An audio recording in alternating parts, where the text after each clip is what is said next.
I'm Melissa, the founder of ProudDogMom.com. Welcome back to my channel. Today I have a super easy to make, healthy, and gluten-free dog biscuit. My dogs are loving them, and it is definitely getting me in the summer mood. I call these treats tropical treasures, and that's because they have ingredients in them like fresh pineapple, some banana, and even some coconut oil. Now, in moderation, all of these ingredients are great for our dog's health. I can't wait to show you how to make them. Let's get cooking.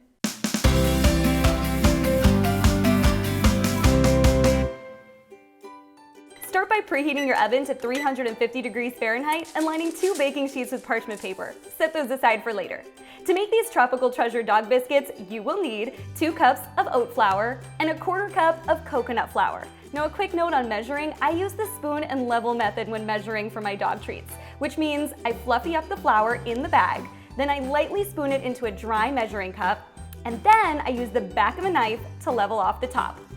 Some other ingredients you're going to need: 1 large banana, 4 ounces of fresh pineapple, and 2 tablespoons of coconut oil. In a large mixing bowl, start by whisking together the flours.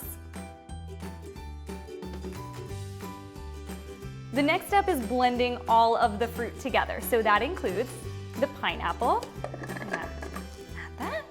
and that guy too. Okay, then we've got our banana. We used 1 large banana. Now, if you have a ripe banana, that's great. And then coconut oil.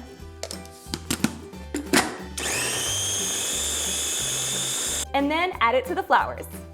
Like with all of my dog biscuit recipes, I start off with mixing the ingredients together with a spoon. Once it looks kind of crumbly like this, get in there with your hands and knead until you form a dough ball.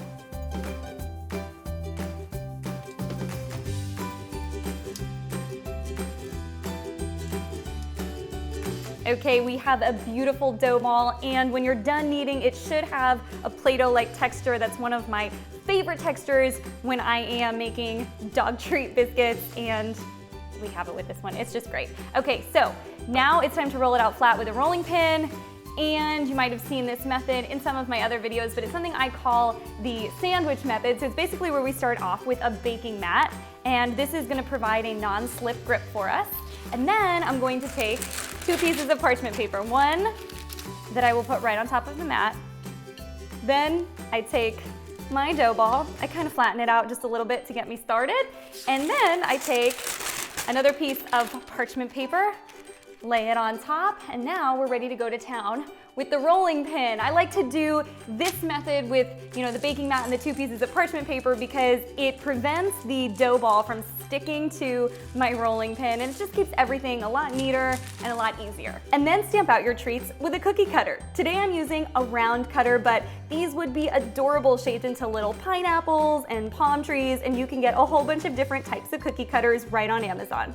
These go into the oven at 350 degrees Fahrenheit for 25 to 30 minutes depending on your oven. And this is what the treats look like after they have come out of the oven and cooled on a wire rack. They smell super fruity, and I've got 2 dogs who can't wait to dig in. I think your dogs are gonna like these too. I hope that you have fun baking them. As far as storage goes, you can keep them in an airtight container in the refrigerator for up to a week, or if you want to keep them for longer, you can pop them in the freezer and they last for a couple months. Happy baking!